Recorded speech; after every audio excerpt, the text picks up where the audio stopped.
Buongiorno amici, oggi inizieremo una tasca molto diffusa anche nell'industria in realtà, ma una volta realizzata con le tecniche dell'alta sartoria saprete sicuramente apprezzarne la differenza. Iniziamo immediatamente con la tasca all'americana.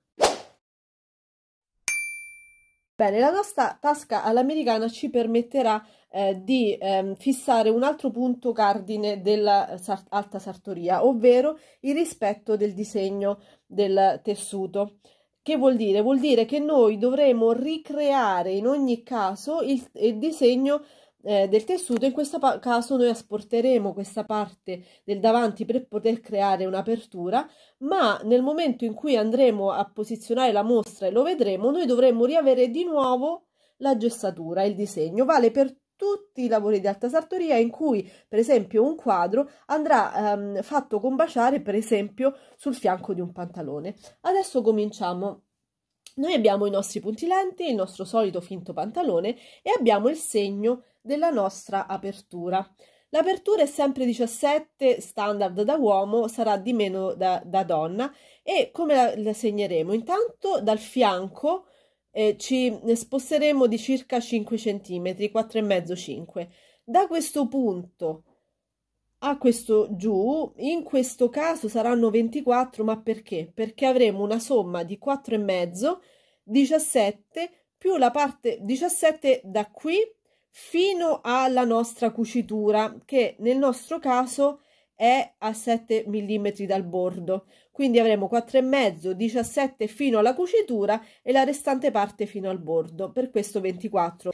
Da donna ho deciso di fare un video che spiegherà meglio sia la tasca in cucitura che questa. Voglio spiegare le differenze nel caso abbiamo un pantalone da donna con i puntilenti, perché rimane, ho capito che rimane non molto chiaro nel momento in cui chi non ha mai fatto le tasche le va a realizzare su un pantalone con i puntilenti. Quindi adesso procediamo per un taglio da uomo netto. Procediamo. 4, abbiamo detto 4,5, 17 fino a 0,7 dal bordo, che è il nostro punto di cucitura. Dopodiché dovremo realizzare due parti, una mostra e una contromostra, in questo modo. Allora, proprio per rispettare il nostro disegno del tessuto, in questo caso la gessatura, io farò combaciare il mio pantalone, cioè il disegno del mio pantalone, sul disegno dello stesso tessuto che diventerà la mia mostra. Quindi qui farò combaciare le mie righe e metterò uno spillo per fermare. Andrò a controllare sotto se anche sotto c'è, anche sotto combacia. Lo andrò a fermare in più punti, così avrò la certezza della mia precisione nel rispetto del disegno. Ok? Dopodiché prenderò il mio gesso e andrò a segnare nella sua curva.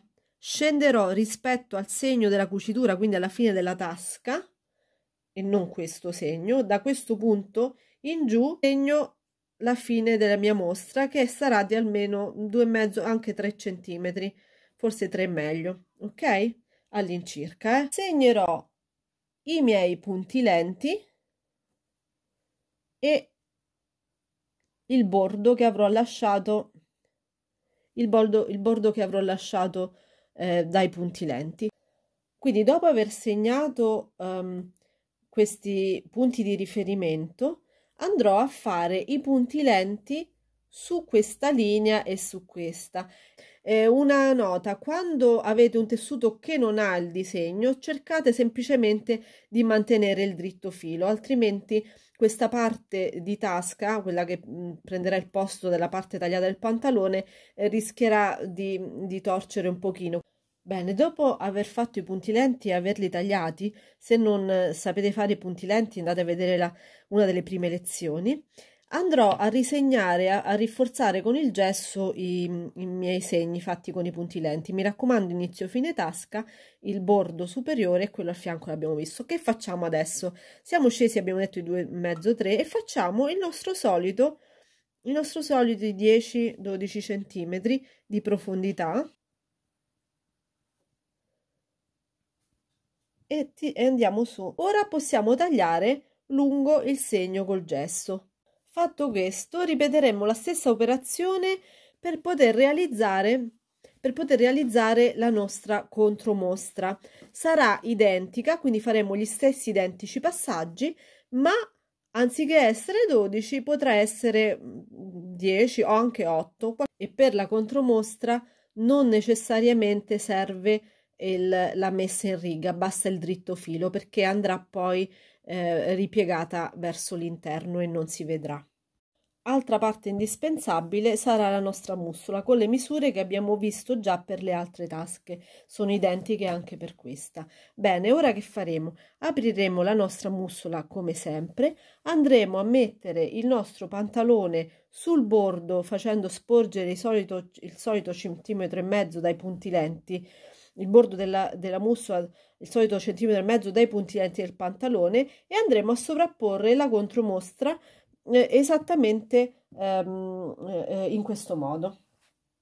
Bene, sovrapporremo la contromostra che avrà il rovescio verso di noi, la contromostra, sul pantalone facendo coincidere questa linea. Quindi gli strati saranno contromostra, pantalone, mussola. Imbastiamo su tutta la linea e cuciamo dall'inizio fino al segno che indica la fine della tasca, quindi cuciamo sopra. Va bene? Bene, perdonatemi, ma c'era la telecamera spenta. Che cosa ho fatto? Ho tagliato, dopo aver fatto la cucitura e aver tolto i punti lenti, andrò a tagliare a 0,5 dalla mia cucitura all'inizio della tasca. In che modo? Dell'apertura della tasca. Andrò, come abbiamo fatto per la tasca in cucitura, ad intaccare a ridosso della fine della cucitura, ok? E da questo punto in poi andrò a tagliare tutti e tre gli strati, ok? Quindi primo taglio in questa direzione e poi a 0,5 da qui lungo tutta la cucitura fin sopra. Dopodiché andrò al ferro e aprirò, come abbiamo imparato a fare con le altre tasche, la nostra cucitura, ok? Bene, fatta questa stiratura, andremo a fare un passaggio che adesso conosciamo già, ovvero andiamo a richiudere come abbiamo fatto per la tasca in cucitura e apriamo bene questo angolo, andremo ad imbastire avendo uno scarto di 2 mm, ovvero il davanti dovrà essere leggermente, non dovrà essere precisa così sulla cucitura, ma dovrà avere quello scarto di 2 mm che permetterà di rendere invisibile questa nostra cucitura dall'esterno quando indosseremo il nostro pantalone. Ok? Quindi procediamo.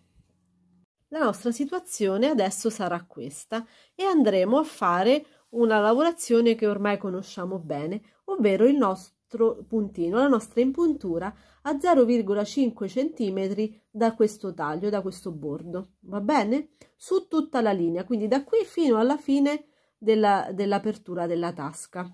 Ora, fatta la nostra impuntura, andremo a eliminare l'imbastitura e la seconda parte della tasca la vedremo nella prossima lezione. Abbiamo concluso la prima parte della tasca all'americana, sabato prossimo la concluderemo nella seconda parte. Iscrivetevi, attivate la campanella, abbiamo veramente tantissime cose da imparare insieme. Ci vediamo quindi sabato prossimo, non mancate, arrivederci a tutti!